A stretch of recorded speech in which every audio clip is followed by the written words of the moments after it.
کہیں روز سے دم توڑ رہی ہے، ڈر ہے خبر بد نہ میرے منہ سے نکل جائے، تقدیر تو مبرم نظر آتی ہے ولیکن پیران کلیسا کی دعا ہے کہ یہ ٹل جائے۔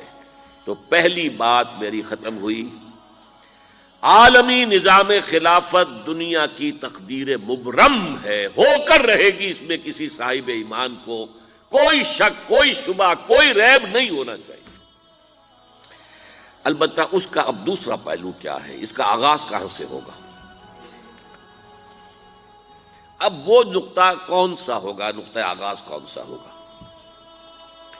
اس میں پہلی بات تو میں نے کہا جو شک کرے گا اس کا پھر ایمان مشکوک ہے، ہوگا، لازماً ہوگا، گلوبل ہوگا، پوری دنیا میں ہوگا۔ کہاں سے شروع ہوگا اس میں آپ اختلاف کر سکتے ہیں، لیکن مجھے تو دو حدیثیں تو ملی ہیں جن سے یہ اندازہ ہوتا ہے کہ یہ اس مشرقی خطے سے ہوگا، عرب کے مشرق کی جانب کسی ملک سے ہوگا، کسی خطے سے ہوگا۔ وہ حدیثیں بھی اب آپ پڑھ لیجئے پہلے، پھر میں کہہ رہا ہوں یہ خزانہ ہے جو ہم نے آپ کی خدمت میں پیش کیا ہے، کاش کہ آپ اس کی قدر کر سکیں، یہ حدیثیں آپ کو ازبر ہو جائیں، یاد ہو جائیں، لوح قلب پر نقش ہو جائیں۔ ہندوستان اور خراسان یعنی موجودہ افغانستان کا ذکر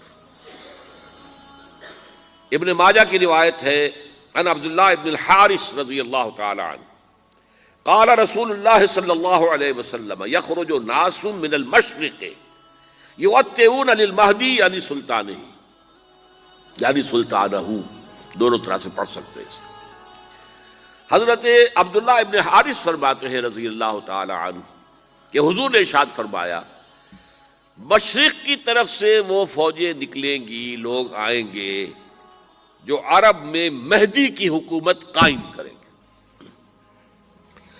یہ مہدی کون ہوں گے اس کا ذکر میں ذرا بعد میں کروں گا، لیکن نوٹ کر لیجئے کہ مہدی سے پہلے لازماً کسی مشرقی علاقے کے اندر وہ نظام قائم ہو چکے گا، تب وہاں سے فوجیں آئیں گی نا۔ یہ مشرق کون سا ہے؟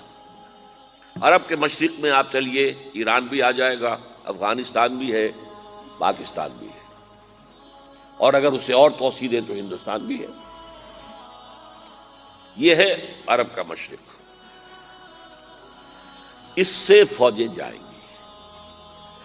اس کا کیا مطلب ہے کہ اس میں سے کسی جگہ پر نظام خلافت پہلے قائم ہو جائے گا تاکہ وہاں سے فوجیں جائیں گی جو جزیرہ نماء عرب میں حضرت مہدی کی حکومت کو قائم کریں گی۔